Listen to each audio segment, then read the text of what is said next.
नमस्कार दर्शक बंधु ज्ञान विज्ञान आउ एक विशेष अध्याय को आपण मानक स्वागत। दर्शक बंधु आज आम जो वैज्ञानिक आलोचना चक्र आयोजन करूँ विषय वस्तु रखीचु परिवेश प्रदूषण और तापमात्रा वृद्धि। परिवेश प्रदूषण और तापमात्रा वृद्धि जो आज समग्र जनजीवन अस्तव्यस्त हो पड़ी। यही परिवेश प्रदूषण और तापमात्रा वृद्धि जो आज क्लाइमेट चेंज और ग्लोबल वार्मिंग संगठित हो विषय सविशेष आलोचना करने को आज आम स्टूडियो को निमंत्रण करूँ ओडिशार दुई जन विशिष्ट परिवेश विशेषज्ञ।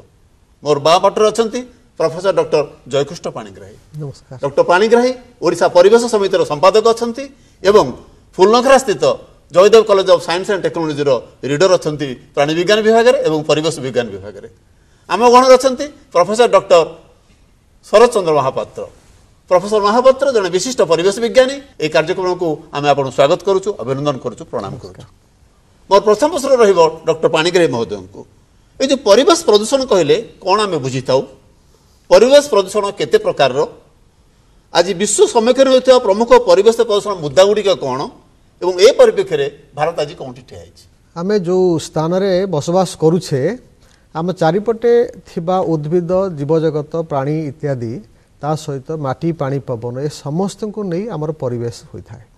एवं परिवेश उपर आम विशेष भाव में निर्भरशील। परिवेश मध्य आमको नियंत्रण करिथाए। गोटे प्राकृतिक बैलेंस नेचुरल बैलेंस जहाँ कह जाए ये मेंटेन होकर रही था ताहले आमे भल भाव में बसवास करिपरिबा। किंतु जहाँ देखा जाइछि जे 1750 मसीहा परवर्ती समय जिते शिल्प विप्लव व्यापिला इंग्लैंड रो आरंभ हो विश्व सारा शिल्प प्रसार घटिला एवं परवर्ती समय गमनागमन पाई जेते प्रकार आमर गाड़ी चलिला रास्तार एवं अन्य कार्यक्रम आम ग्रहण कले ये सब प्रक्रिया रे बहु परिमाणर केमिकल्स जोड़ाक आमर वायुमंडल एवं जल को एवं परिवेश को विशेष भाव में निर्गत है। ये रासायनिक पदार्थ सबू जोड़ाक प्रकृति तैयारी करना ये मनुष्यर विभिन्न कार्यक्रम माध्यम ये सब निर्गत है। ये सब प्राकृतिक परिवेश को गला परे प्राकृतिक जो उपादान प्रकृति करिछि ताकू ये परिवर्तित कला आकू आमे प्रदूषण कहूचे बा पॉल्यूशन कहूचे। यही प्रक्रिया रे विभिन्न प्रकार पॉल्यूशन घटी चलछि जेबड़ी कि वायु प्रदूषण, जल प्रदूषण, मृत्तिका प्रदूषण, शब्द प्रदूषण, आलोक प्रदूषण इत्यादि इत्यादि। आर मुख्य कारण होछि केमिकल्स रासायनिक पदार्थ सबू जहाँ कल कारखाना इत्यादि निर्गत होछि। द्वितीय रे केतेक स्थान मध्य शक्तिर विभिन्न रूप जेभଳି भाव शब्द बहुत जोर आम सृष्टि करुचे सेमती अधिक आलोक पकाउछे अधिक उत्ताप सृष्टि करुचे ए सब मध्य परिवेश को विशेष भाव में प्रदूषित करुचे। परिवेश प्रदूषण सहित अनेक बहुत गुरुत्वपूर्ण समस्या वर्तमान पृथ्वी में देखा दौचे से गुड़िक भितर केतगुड़िक कहवाक मुझे चाहिए। ग्लोबल वार्मिंग बा पृथ्वीर तापमात्रा वृद्धि एवं तद्जनित क्लाइमेट चेंज बा जलवायु परिवर्तन यह सहित क्रमे क्रमे आम देखुचे पृथ्वी पृष्ठर जीवजंतु मानकर विलुप्ति बढ़ी बढ़ी चली जैव विविधतार ह्रास घटी चली एवं बहु परिमाण ये जो आधुनिक सभ्यतार आम वर्ज्य वस्तु बहु परिमाण सृष्टि करुचे जार प्रकृत निष्कासन ठीक भाव में हो पारना। यह सहित आमर डिफरेस्टेशन जंगल अवक्षय घटी घटी चली एसिड रेन अम्ल वर्षा होची ओजोन स्तर जोटा वायुमंडल रही जोटा सूर्यंकर यूवी लाइट को प्रोटेक्टेड करके रखी आम देहरे पड़ूना आम देहरे विभिन्न प्रकार रोग सृष्टि करना आस्ते आस्ते ओजोन स्तर में अवक्षय घटी चलछि। एभली भाव में विभिन्न परिवेश जनित समस्या सृष्टि ही चली। भारतर स्थिति आज कोठी भारत जेहेतु एक विकसित राष्ट्र नुह विकासशील राष्ट्र जो माने विकसित राष्ट्र अमेरिका यूरोप भली राष्ट्र माने से माने बहुत आगुरु आमठू आगे रही शिल्प विप्लव में अन्य जिनस सृष्टि करिवारे तेणु प्रदूषण फील्ड रे सेमानकर अधिक अवदान रही। भारत भली विकासशील राष्ट्र जोठी विशेष भाव में विकास घटी नाही आज समस्ते आमे सस्टेनेबल डेवलपमेंट कथा कहूचे सहनीय विकास बा निरवच्छिन्न विकास निरंतर विकास कथा कहूचे जोटा आगामी दिन संभव हेबो एपंत हेई नाही एवं यही प्रक्रिया रे प्रदूषण विशेष भाव में वृद्धि पाउछि कहीं आम परिवेश प्रति दृष्टि कम दौचे। बहुत भल कथा कहले डॉक्टर पाणिग्राही माने दुईटी कथा आमर आसला एठी ग्लोबल वार्मिंग सस्टेनेबल डेवलपमेंट और क्लाइमेट चेंज ये जो विशिष्ट मुद्दा जहाँ मुद्दा नहीं कि आज समग्र विश्ववासी कन्फ्रंटेशन करुँच। मुझे आसबि डॉक्टर महापात्र पाखक मनुष्यकृत क्रियाकलाप मैन मेड किभली भाव आम परिवेश को दिन दिन प्रभावित करुच्ची से विषय दीपद कहि कि प्रथमे परिवेश किपरि प्रदूषित होची से विषय जिया पूर्व आम जानिया दरकार परिवेश का कहा जाए मनुष्य एक सामाजिक प्राणी समाज रे बंचिबा को हेले निज पई ताकू दरकार वायु जल विभिन्न प्रकार बंचिया उद्भिद ए समस्त जिनस दरकार किंतु एथु मनुष्य जो छाड़ुची वर्ज्य वस्तु ये सब मध्य प्रकृति द्वारा आवश्यक तेणु प्रकृति और मनुष्य मध्य बराबर गोटे आदान प्रदान प्रक्रिया चली आदान प्रदान प्रक्रिया मध्य जे प्रदूषण हो पारुची कई परि भाव रे सेटा हम चिंता प्रदूषण कौन प्रदूषण अर्थ होची कौन से बाह्य वस्तु जदि अनिच्छाकृत भाव रे प्रवेश करिथाए अनिच्छाकृत भाव रे प्रवेश करी जदि निजर आभ्यंतर कौन माध्यम आभ्यंतरण जिन प्रक्रिया रे प्रवेश करी तार प्रक्रिया को नष्ट कर दे स्वभाव नष्ट कर दे विषाक्त कर दिए तार व्यवहार फल आमर वायुमंडल हो जल हो पृतिका हो मृत्तिका हो ए समस्त प्रदूषित हुए प्रदूषित हो फल आम मैंने विभिन्न रोग आक्रांत हो कि प्रकार प्रदूषण पे आपण भावती जल प्रदूषण मेराइन प्रदूषण शब्द प्रदूषण ताप प्रदूषण यपर तेजस्क्रिय वस्तु प्रदूषण एपरी विभिन्न प्रकार प्रदूषण अच्छी जहाँ फल आपड़ ए कहले क्लाइमेट चेंज हो पारा ओजोन लेयर है जहाँ सार कहते किंतु एतद व्यतीत आमर जो डिफरेस्टेशन होची वर्ष वर्ष आम गछ काटिबार व्यस्त किंतु गछटी लगेबार आम कुंठाबोध करुचु द्वितीयतः आमर जनसंख्या बहुल भाव में वृद्धि पाई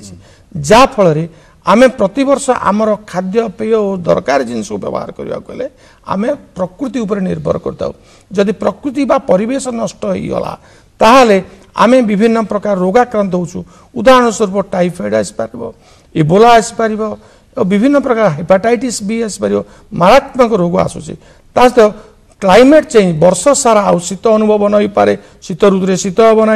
वर्षा ऋतु वर्षा हेब ना खरा ऋतु खरा हेब ना तार आम गोटे किमितिकार किंबुत किमाकार परिवेश मध्य गति करवा जहाँफल आम जो काम करवा शक्ति आमर कमी जाए आमर जीन मध्य परिवेश प्रदूषण जो आम जीन एफेक्ट हो जाए आप देखते आज परिवेश प्रदूषण एकमात्र कारण होची विशेष भाव में प्लास्टिक मटेरियल घर जो बाहरुचे बजार को बजार आसला गोटे प्लास्टिक बेग आणुचु ताकू रास्ता कड़े फोपाड़ी दौचु ये मध्य जेहेतु प्लास्टिक बा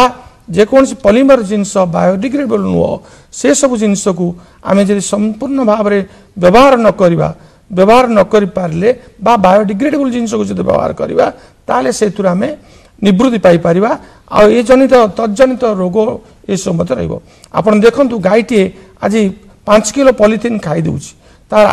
आक्रांत हो जाउची तार शरीर नष्ट हो जाउची पॉलिथिन जो एपरि विभिन्न प्रकार गोटे मात्र उदाहरण देली द्वितीय थर आसंतु वायु प्रदूषण जो आमर जो मिजेल्स होची मिजेल्स वायु प्रदूषण बार्ड फ्लू होची स्वाइन फ्लू होची स्वाइन फ्लू ए समस्त वायु प्रदूषण जो होता है तेणु आमे माने सतर्क यदि नरवा आमर सतर्क घंटी बाजिगला आगामी दिन में आमर परपीढ़ी जे यहपरि अनिच्छाकृत परिवेश को सम्मुखीन करी निजर जीवन को विपदग्रस्त करेंगे ये संदेह ना मैंने प्रदूषण जो विभिन्न प्रक्रिया आप बुझेले सब हूँ मनुष्यकृत वायु प्रदूषण कहतु मृत्तिका प्रदूषण कहतु शब्द प्रदूषण कहतु सब हूँ मनुष्यकृत मैनमेड डिजास्टर आम आगे चलीचे बहुत बढ़िया कथाटी आज आप पृष्ठभूमि को आणिले ये मुझे डॉक्टर पाणिग्राही पाखु ये जो पृथ्वीर उत्ताप वृद्धि ग्लोबल वार्मिंग बोली कहूँ परिवेश प्रदूषण किभली उत्ताप वृद्धि सहायक होता है आगामी दिन में जहाँ प्रेडिक्शन अच्छी वैज्ञानिक मानकर आईपीसीसी बा inter governmental panel on climate change विश्व स्तर में जहाँ काम करुच्ची किभली भाव में ये तापमात्रा को ह्रास करा जिवो एवं जलवायु परिवर्तन प्रभाव को कमा जाई पारिबो सेमानक प्रेडिक्शन होची जे 21 शताब्दी शेष बेलू पृथ्वीर तापमात्रा 4 ରୁ 5 डिग्री सेल्सियस पर्यंत वृद्धि पाई पारे एवं यह जदि घटे ताहले जीव जगत अनेक गंभीर समस्यार सम्मुखीन हम तो ग्लोबल वार्मिंग कहीं होची पृथ्वी पृष्ठ रे जो शिल्प विप्लव कथा कहली ता परवर्ती समय जो परिमाण रे आमे जीवाश्म जालानी बा फसिल फ्यूएल को ग्रहण करिछे शक्तिर उत्स भाव में इलेक्ट्रिसिटी प्रोडक्शन पाई आमे विशेष भाव में कोयला पेट्रोलियम नेचुरल गैस को व्यवहार करुचे एवं एई दहन प्रक्रिया रे बहु प्रकार गैस निर्गत होची जेभली भाव में अंगारकाम्ल एवं ता सहित मिथेन ता सहित nitrous oxide fluorinated gas water vapour बा जलीय बाष्प तो से निर्गत होची ए समस्त को कहा जाए ग्रीन हाउस गैसेस बा सबुज गृह बाष्प एमानकर कैरेक्टर बा लक्षण होची जे एमाने पृथ्वी पृष्ठ जो एक्सेस हीट उत्ताप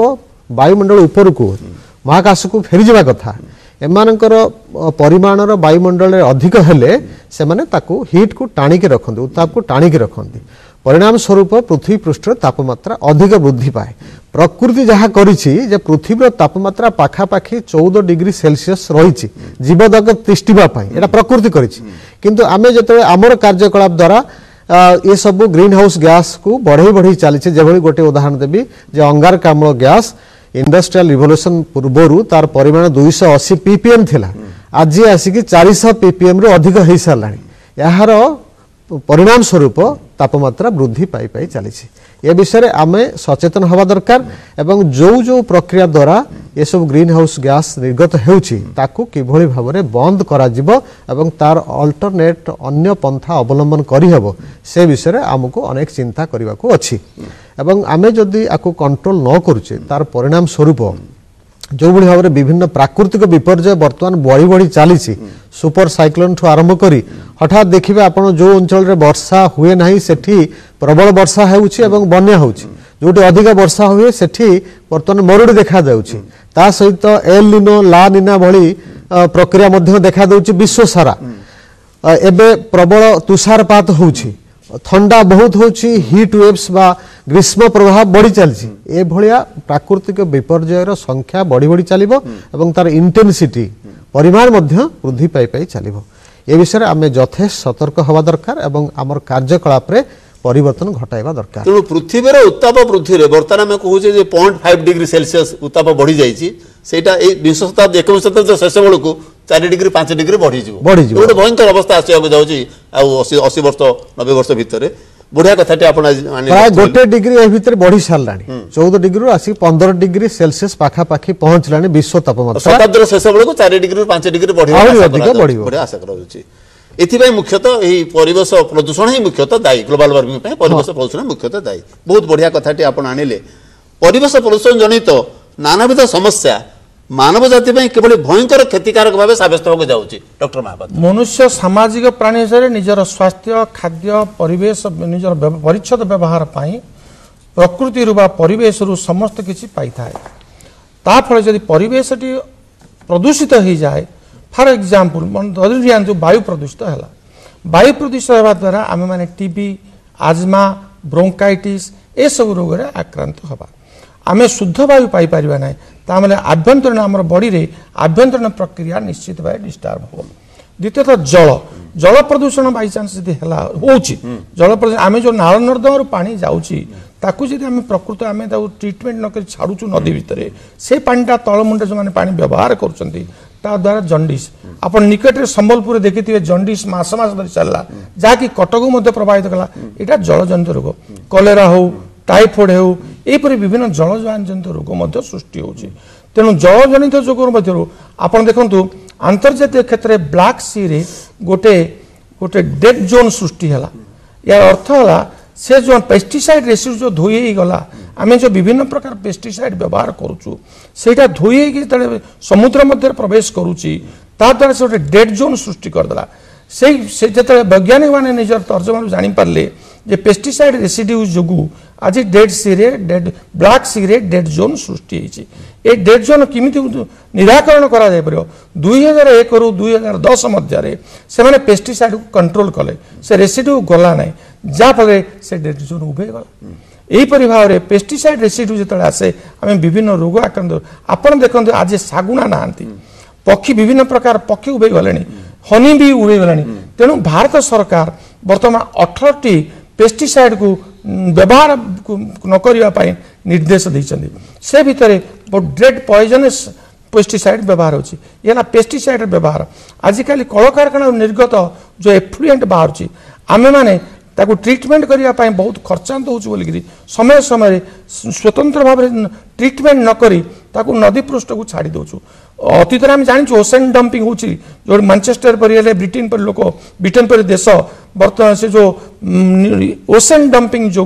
जो सम्मुखर जो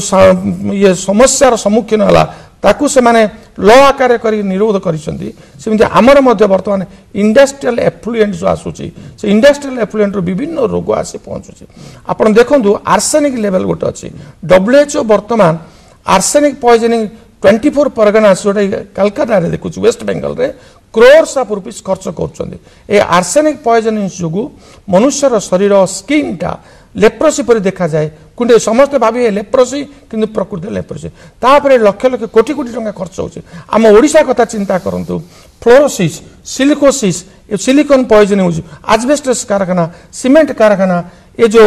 नुआपड़ा जिले में पानी जनित जोग होची नुआपड़ा नयागढ़ ए सब जगह पानी जनित जोग जोगु आमर सब दांत गुड़िक नष्ट हो जाउची ताकू कहा जाए फ्लोरोसिस रोग होची फ्लोरोसिस सिलिकोसिस टीबी ए सब विभिन्न प्रकार रोग नथिबा रोग देखा जाउची नथिबा भूताणु सृष्टि होची जीवक्षय होउचंती नूतन जीव सृष्टि बारे बाधा प्राप्त होची तेणु परिवेशर संतुलन संपूर्ण भाव में नष्ट हो जाउची तेणु कैंसर संख्या माइन्स एरिया को जीवा चलतु माइन्स एरिया उदाहरण देखंतु क्रोमियम गोटे हेक्सावेलेंट क्रोमियम जार वैलेंस योज्यता 6 से बहुत सबुठारु